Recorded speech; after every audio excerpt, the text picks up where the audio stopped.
ಸಲಿಂಗ ಕಾಮಕ್ಕೆ ಹೆತ್ತ ಮಗುವನ್ನೇ ಕೊಂದ ಹೃದಯ ವಿದ್ರಾವಕ ಘಟನೆ ತಮಿಳುನಾಡಿನ ಕೆಳಮಂಗಲಂನಲ್ಲಿ ನಡೆದಿದೆ. 25 ವರ್ಷದ ಯುವತಿ ತನ್ನ ಜೊತೆಗಾತಿಯೊಂದಿಗೆ ಸೇರ್ಕೊಂಡು ಎಳೆ ಕಂದಮ್ಮನ ಕತ್ತು ಹಿಸುಕಿ ಕೊಂದಿದ್ದಾರೆ. ಕೆಳಮಂಗಲದ ಚಿನ್ನತ್ತಿ ಗ್ರಾಮದ ಭಾರತಿ ಆಕೆಯ ಸಲಿಂಗಿ ಜೊತೆಗಾತಿ ಅದೇ ಗ್ರಾಮದ 22 ವರ್ಷದ ಸುಮಿತ್ರಾ ಎಂಬಾಕೆಯನ್ನ ಪೊಲೀಸರು ಬಂಧಿಸಿದ್ದಾರೆ. ಆರೋಪಿ ಭಾರತಿ ಸುರೇಶ್ ಎಂಬಾತನನ್ನ ಮದುವೆಯಾಗಿದ್ದು ಇವರಿಗೆ 3 ಮಕ್ಕಳಿದ್ರು. 2 ಹೆಣ್ಣು ಮಕ್ಕಳ ಪೈಕಿ 5 ತಿಂಗಳ ಗಂಡು ಮಗು ಧ್ರುವನನ್ನ ತಾಯಿ ಭಾರತಿಯೇ ಕೊಂದು ಮುಗಿಸಿದ್ದಾಳೆ. ಭಾರತಿ ಸುಮಿತ್ರಾ ನಡುವೆ ಸಲಿಂಗ ಸಂಬಂಧ ಇತ್ತು. ಇದು ಭಾರತಿ ಪತಿ ಸುರೇಶ್ಗೆ ಗೊತ್ತಾಗಿತ್ತು. ಇದರಿಂದ ಜಗಳ ಆಗಿತ್ತು. ಇದರಿಂದ ಭಾರತಿ ಪತಿ ಮನೆ ಬಿಟ್ಟು ತವರು ಮನೆ ಸೇರಿದ್ಲು.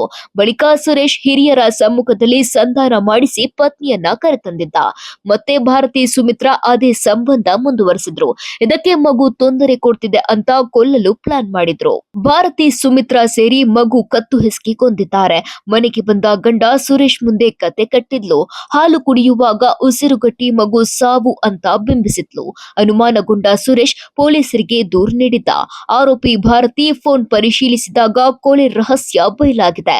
ಭಾರತಿ ಸುಮಿತ್ರಾ ಸೇರಿ ಮಗು ಕೊಂದಿರೋದು ಬೆಳಕಿಗೆ ಬಂದಿದೆ.